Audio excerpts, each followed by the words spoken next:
Assalamualaikum warahmatullahi wabarakatuh. Jumpa lagi di channel Dr. IT Butfam, channel yang konsisten membahas tentang rawatan murai batu lomba dan penangkaran dunia burung. Teman-teman, tema kali ini kita ingin membahas mengenai murai batu kita kalah terahan, murai batu kita kalah rawatan, tapi kita bisa menang dan juara. Sebelum masuk ke topik pembahasan, kita masuk ke intro terlebih dahulu ya. Cekidot.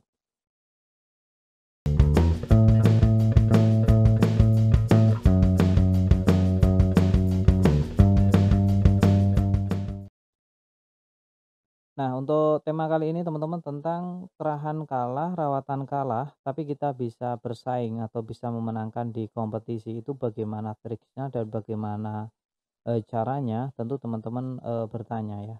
Terahan kalah ya, terus rawatannya juga, tapi kita bisa memenangkan. Ada strategi teman-teman untuk memenangkan perlombaan murai batu. Tentu untuk juara satu kita harus mampu mengalahkan semua saingan lomba kita ya, baru kita bisa masuk ke juara satu. Makanya kita juga perlu mempersiapkan ya, selain menggunakan perawatan yang bagus, terahan yang bagus, kita juga ternyata harus ada strategi khusus. Yakni kalau saya menggunakan metode Manpack, teman-teman. Metode Manpack itu apa? Metode Manpack itu ada 5 konsep. Yang pertama mental. Kalau mental saja taruhlah tadi seperti di judul ya, seperti di judul terahan, mental itu hubungannya memang dengan terahan, dari terahan saja kalah, lalu bagaimana kita agar bisa memenangkan, ya. Kita tidak memerlukan terahan yang lebih bagus daripada musuh teman-teman, untuk memenangkan di setiap sesi, ya. Terahan yang penting keturunan dari murai batu kita memang memiliki mental petarung, itu saja sudah lebih dari cukup, yang penting untuk orang tuanya, untuk silsilahnya itu sudah lintas IO, sudah teruji. Terus rawatan. Nah, untuk rawatan sendiri mungkin bagi yang punya duit dia lebih banyak opsi untuk memilih ini itu. Tapi kita hanya standarnya saja, yang penting tidak di bawah garis normalnya. Yang pagi mengeluarkan burung, ganti pakan, ganti minum, cuci karpet dan lain sebagainya. Yang penting burung dikasih jangkrik ya. Masalah penjemuran juga kita jemur. Tapi terkadang ada rawatan yang lebih ekstra daripada yang kita lakukan. Mereka sudah memiliki terahan yang jauh lebih mahal dari kita, lebih bagus, kita biasa saja, untuk perawatannya pun kita biasa saja. Nah, apa yang menjadi tolak ukur kita bisa memenangkan burung murai batu kontes nanti? Kalau dari segi terahan sama rawatan saja kita kalah, yakni tentang mengenal karakter, metode Manpack kelima, dan ego dan ambisi. Jika dua itu kita pegang dan kita lebih dari mereka, maka niscaya kita yang akan memenangkan di setiap perlombaan. Catat ya, percaya sama saya ya. Kalau kita sudah mengenal karakter murai batu kita ya, kita akan paham kapan kita berangkat lomba dan kapan kita akan mengistirahatkan murai batu kita. Di metode Manpack ini tentang ego dan ambisi juga di dalamnya, di detail dalamnya kita menjabarkan puasakan murai batu kita 1 bulan. Jadi 1 bulan itu murai batu kita tidak usah kita lombakan, ya. Kecuali kita memiliki keyakinan dan murai batu kita itu dalam sebulan ke depan tadi tidak pernah di track, tidak pernah dilombakan juga. Jadi benar-benar murai batu kita sudah disiapkan sebaik mungkin. Meskipun dengan rawatan yang biasa, dengan terahan yang pinggiran, kita juga bisa mengalahkan terahan murai-murai jawara teman-teman. Asalkan yaitu metode Manpack keempat dan kelima kita pegang. Jika kita bisa menahan ego dan ambisi, wah itu udah kunci besar untuk memiliki kemenangan. Ya, kunci besar kita untuk memiliki kemenangan, karena mereka, saya yakin untuk pemain murai batu yang lain itu tidak mengindahkan metode Manpack keempat dan kelima. Mereka cenderung untuk taruhlah minggu ini mereka juara, maka ambisi mereka pasti akan semakin besar. Pengennya mereka akan melombakan lagi di minggu berikutnya.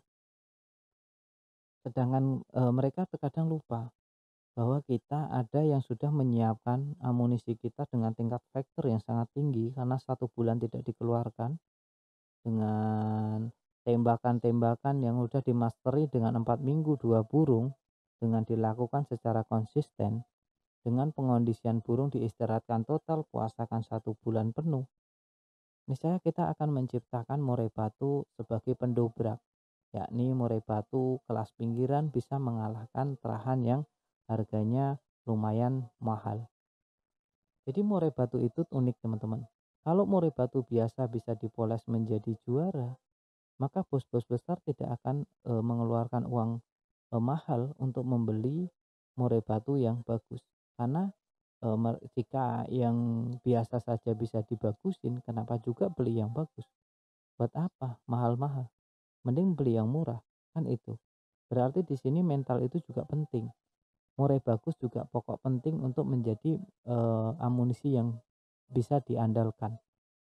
Oleh karena itu, jika murai batu lawan sudah bagus, perawatannya oke, kita kan tidak mungkin mengalahkan bos besar.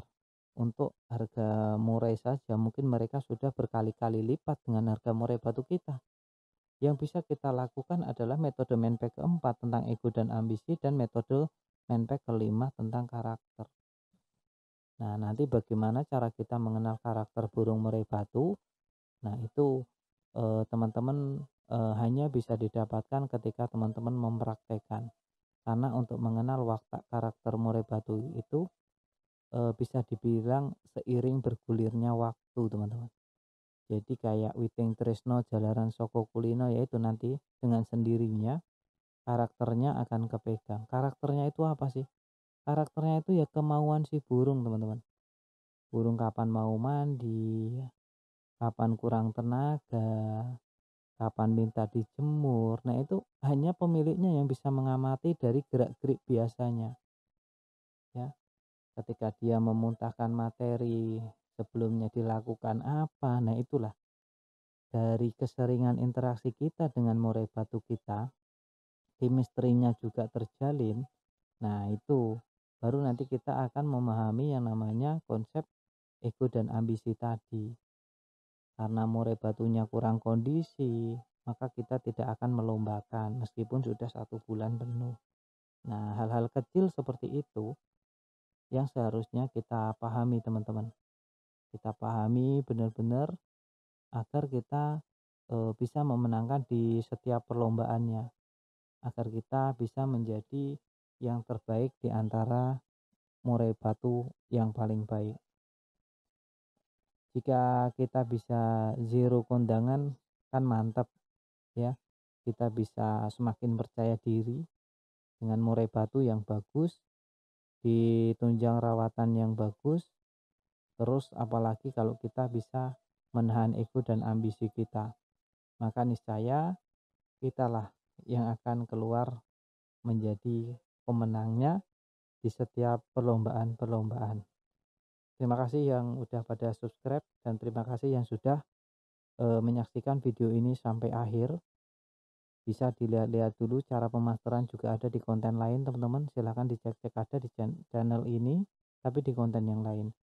Sudah banyak banget yang saya share, dan biasanya di dalamnya saya sisipin puasakan murai batumu agar murai batumu memiliki tenaga dan menabung vektor yang tinggi.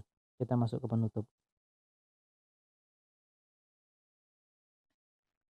Perlu dicatat teman-teman sebelum kita mengakhiri video ini, bahwa video ini sebenarnya ditujukan untuk mereka agar lebih waspada untuk menjaga murai batunya.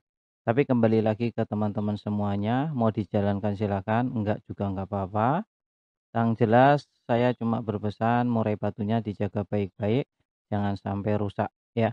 Dan perlu dicatat juga, setiap murai memang memiliki karakter yang berbeda-beda.